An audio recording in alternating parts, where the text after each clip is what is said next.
gentlemen, here we are at Pharmboyz. Woo-wee. Let's do this. So as I stated, ladies and gentlemen, we are here on location with my buddies over at Pharmboyz, and today we got a fun little interview. I cannot wait to introduce you guys to one amazing soul, a kind-hearted man who has gotten himself into the cannabis world and seems to have found the perfect little spot for himself and make some amazing products. Without further ado, why don't we start out by letting my man introduce himself. Hi, I'm Mark, Pharmboyz. Been growing for 27 years. Love being up here in Maine and being a part of this community. And we do everything from hash rosin pens to flower, breed our own seeds and genetics. It's a passion that we've had for a long time and something that I love to do. All right, so we'll start with some of the more basic questions out the way. Some of the stuff that everybody asks, then we'll get right into the more nitty-gritty stuff. To start with, favorite strand. Let's go. If I had to pick one favorite, it would probably be Chem Dog. Really? Yeah, for me, that's just, one of my all-time favorites. It just doesn't get old. Greg, Chem Dog, great guy, so, great strain. Exactly. It's a solid strain. I remember growing up, I used to get that all the time. I'd get the Chem Dog, or I'd get like the Chem OG. Yeah, there's a lot. Obviously there's a lot of strains now that come from it too, like GMO, Chem and Cookies. Mm-hmm. There's a ton of them, but straight Chem for me has always been. But after that would be OG, any kind of OG. Really? Yeah. Well, not bad, not bad. All right, second one that's a classic that everyone likes to ask. What's your preferred method of getting stoned? You like to do edibles? You like to smoke joints? I'm a organic, unbleached paper kind of guy. That's just what I like. I smoke, probably on average at least 6 king size a day, something like that. Woo! This guy is smoking up like he is the next Snoop Dogg. Let me tell you something. Okay. We do like our smoke. All right, well, let's start digging in a little deeper here. What would you say would be that inciting incident in your life that made you decide, you know what?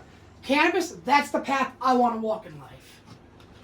I think it was just like, years of using it, and then basically like everyone else, the main reason for me was always having inconsistent product. You'd get some really good stuff, you go next time and meet your guy, and then, it was mediocre at best, or you didn't even like it. So I started growing just to get higher quality and consistent, smoke all the time. That was really my main reason for starting. You know what? That's not a very bad reason at all to start. That's a very good one, in my opinion. It's one of those kind of things where it's like, you just kind of, you can do better, so you might as well just freaking do it. Yep. My Pretty God. much, that was where it was, and, we would always, back in the day, we would have droughts and all that kind of stuff. And obviously, when you grow on your own, you'd be the guy that didn't have the drought, So it was, there was a lot of benefits back then. It was also super dangerous, Oh, yeah. I tell you, man, back in the day, they had a lot of, we'll just say ridiculous suits and things like that went through that probably should have never gone through. Oh, I can remember, renting cars to go to the grocery store. Because you didn't want them to take, because we knew the cops were taking plates down. Yeah. It was different back then. Oh, yeah. So, what has got to be your favorite number one memory you've had over your years in the cannabis industry? What's that one moment that's always going to stick in your head, like pop right there? There's been a lot over the years, obviously, like popping your first seeds, your first grow. But for me, it was probably that first year after we moved up to Maine, and we did our first outdoor full-size grow. That's just something that I'll always remember. We grew a bunch of trop cookies. I could still see those plants, in my head. So I'd say probably that, because it was the first time I'd ever seen plants over 12 feet tall, in person. It was impressive. It's got to be like one of those real-life Bethesda moments, because something they like to do with the Bethesda games, anytime you first step into a world, they give you that wide-open view, and it's just kind of that, wow. Yeah, you go from, I was growing in apartments and stuff, and it's back in Mass, and you go from that to, obviously, having plants that are so much bigger than you need ladders. 14 foot tall and 100-gallon pots. It was pretty, I remember just looking at it afterwards, wow. Well, I guess another good question here would have to be, at any point in time within your career in cannabis, Have you ever had a moment that made you second guess, or has this been something that's always been number one on my mind? Like, no. If you haven't had a multiple second guesses, then you're not growing. You know, yeah. I mean, every grower goes through their trials and tribulations. You know, losing crops. You know, I mean, I remember not long after we moved up to Maine, we had an AC fail and we lost all our genetics. Whole veg room smelled like cooked spinach. You know, you walk in, every plant is crispy. Nightmare. You know, so that's a pretty bad one. There's been multiple over the years, but the biggest thing is just how you pick yourself up and keep moving. You can't sit there going what if and dwelling on it and pissing and moaning, and you know, you really just kind of have to go, well, what's my next move, and start doing it. Right. And that's really what you learn from those kind of moments, in my opinion.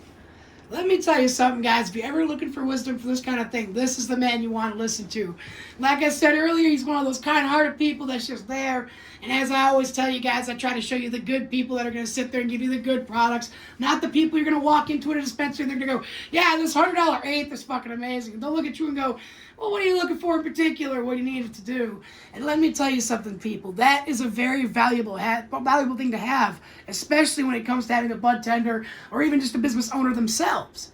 And if anything, that's even more important as so, because it's one thing to have an employee who doesn't do it, but it's another thing if you own the business. You, my friend, to me, are one of those prime examples of people to look up to. Well, thanks, brother. Yeah, I appreciate you doing this. It's good to put a spotlight on the little guys. Exactly, my guy. And the people that are doing, you know, things for quality as opposed to quantity. All right, and I guess one more question here before we get into the store thing of things here. Yeah. If people wanted to get into growing for themselves, or either for private use or they want to start their own kind of thing, do you have any tips for someone or anything that you would say, hey, keep an eye out or keep an extra observance to this? Just, you know, number one thing is cleanliness. I mean, we're glorified janitors at the end of the day. Right. If you're not always cleaning something, then your room's not clean enough. So cleanliness would be definitely number one. I would, you know, recommend using probably a tent so that you can regulate the temperature, humidity a little better, and have that ability to kind of control it, because people don't realize when you start adding in things like humidifiers or dehumidifiers, lights, fans, all of those electric components add heat. Right. So you need to be able to control that as well, and have an AC in a sealed area where you can control the environment. It's the best way to do it. But, you know, if not, then just, you know, the old-fashioned way would be just to put them in some dirt outside, and you can let them rip in the summer sun, you know. But indoors, yeah, I would try to go with like a small tent.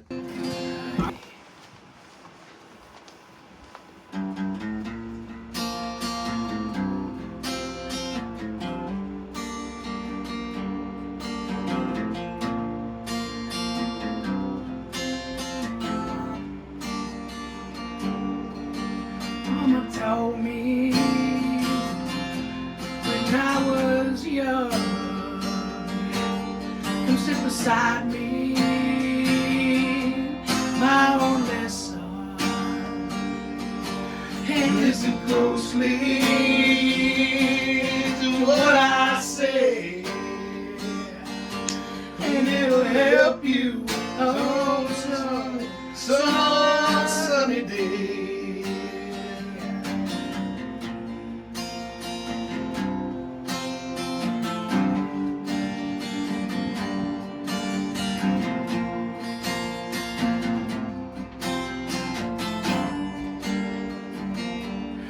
Well, take your time, don't live too fast.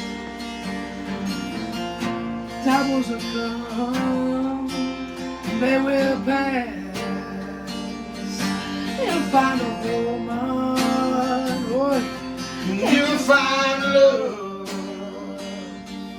And don't forget that there's someone above.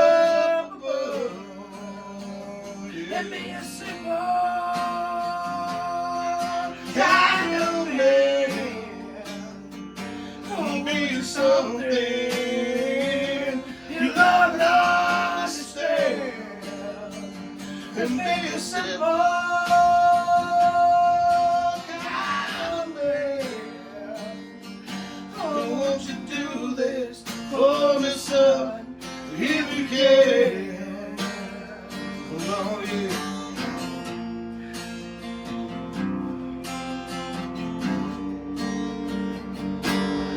forget your lust for rich man's gold. All that you need is in your soul. You'll find someone to love. Oh, won't you do this for my son? If you care, to be a simple kind of man. Oh, won't you tell me that you love and understand? Let me be a simple kind of man. Who wants to do this for the sun? Here we go.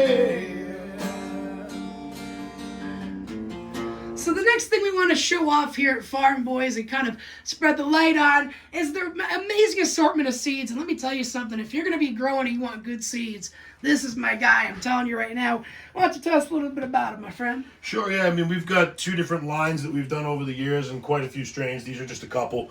But one line we did was our sour line. We made that probably about 4.5 or so years ago, almost 5 years ago. These are from the sour line, so that's going to be Carmen's Sour was the male. Right. This is Pico de Gallo, we call it, which is the Chile Verde cross to the sour. She's very popular and has done very well for a lot of people. This is our Sour X, which is going to be wedding crashes on the sour. And then the apple dumpling is the apple fritter on the sour. These have all performed very well for us and for many other people. But yeah, we try to offer them at a reasonable price and make sure that everyone can kind of do what they want to do. We do them for $50 a pack and really try to keep that low cost, especially to the people here in New England that are local, is really what we try to do. The other lineup that we've done that we're actually about to do a big hunt on is our blue lime petrels crosses, and those are really nice too. We've got some blue lime guava that we made, which is the papaya that everyone loves so much, crossed over to the blue lime petrel, and those have been very promising. We've got a bunch of stuff still, but I've made about 42 different strains, and we've only probably went through and popped and hunted probably 12 ourselves. We've got a lot of testers. Everything's been tested and gone through. Right. But to do every strain you make yourself, it takes time, and that's one thing I've learned in this process is just how long it's looking at the list of strains and realizing I don't know if I'm going to be able to get through all of these. I know, right? So I guess for those of us out there who don't understand how you would crossbreed to create new seeds and new plant strands, could you maybe explain that process briefly? I mean, the way I do it is the old-fashioned way. I like to go and hunt a male. I'll then take that male and put 2 of them usually in the room with the other strains that I want to cross to that are female. And then, I'll let it do its thing naturally, but then I'll also collect pollen and pollinate by hand as well. I like to do both to make sure it gets thoroughly pollinated. Right. But yeah, there's also other ways, obviously, of doing it too. Some guys will do what are called reversals, where they'll force a female plant to go male, and then they'll cross that. Those would be like your S1s and your they also tend to make feminized seed that way. So some people do that. I just stick to the old fashioned. So my seeds are all regulars. We don't do feminized or any reversals right now. So it's just pure organic. You let Mother Nature do most of the work there for you. Yeah, we just, I stick to that. I know that it creates really stable stock and there's not any issues. I tend to see a lot of people when they do reversals and stuff, that's how you start to get the hermaphrodites in there that will pop up in the mid-flower and then seed your crop. So yeah, we try to stick with the regular seeds and just do it the old-fashioned, hunt through your males and females. We also offer a 2 keeper per pack guarantee. So if you pop a pack of our seeds and you don't find a keeper, we will send you another pack at no charge.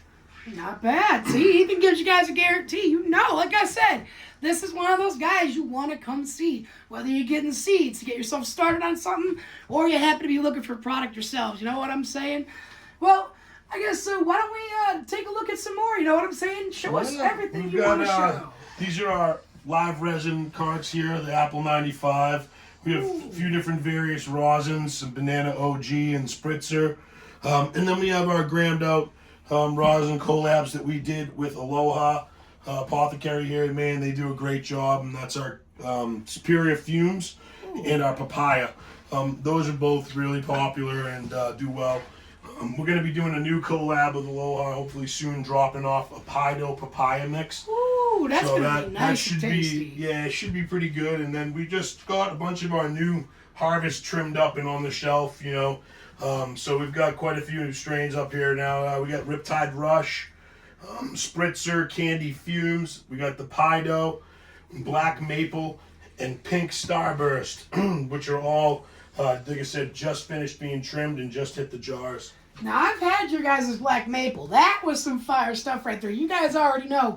That stuff right there was some of my absolute favorite from smoking. I'm glad you liked it.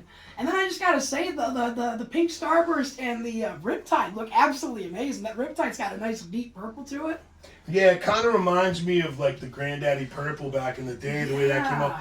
That one is in the HPS, which is high pressured sodium room, and then we also grew her in our LED room, and she came out a little different, not quite as dark purple, mostly purple, but it still had some green specks to it. Yeah. It's just interesting how you'll see the same strains perform differently under different lightings. No, 100%. I've had friends of mine who will go one month they'll have a bunch of a certain strand, then you go see it the next month, and it's like, this is darker than it was, this is lighter. Yeah.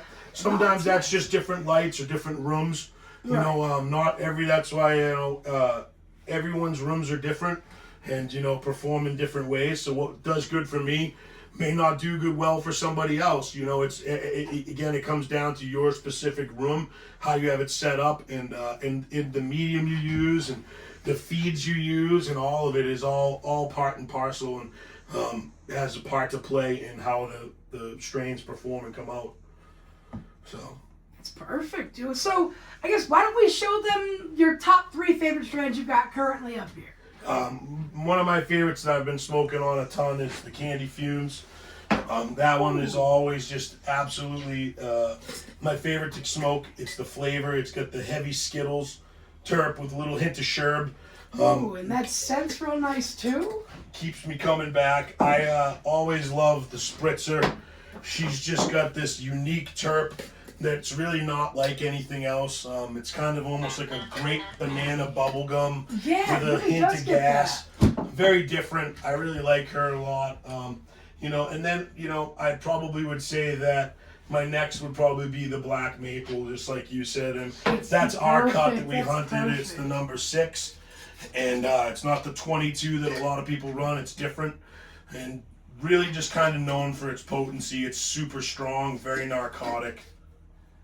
Very good, though. It's very strong. It is, yeah. It's more of a nighttime smoke. I wouldn't. Oh, without a doubt. Because when I smoke that, I know it says Black Maple, but I wouldn't have it for breakfast. It's not a good idea. No, definitely. Don't have that with your pancakes. Have it with like your nighttime chicken and waffles. Exactly. Yeah, exactly. Because I ain't gonna lie, after my smoke, I slept. When you're ready to be done for the day, it's very good, and it's good for pain. No, for real. I'm not even gonna lie. I smoked that after a workout just before going to sleep, and let me tell you something. Never had a more relaxed sleep in my life. That's awesome, man. That's what we like to hear. Oh my gosh. Like I said, ladies and gentlemen, Pharmboyz is a name you gotta keep locked in your head. Top of the motherfucking list. Because like I said, whether it's seeds, flower, dabs, my guy's the one dude you gotta hook up. He's like the salesman from the Resident Evil. You ready for something strange, huh? Except he ain't selling you guns, he's selling you medicine. Yeah, no guns. No, we don't need that. No, we don't want that trouble now. We don't got anything here from.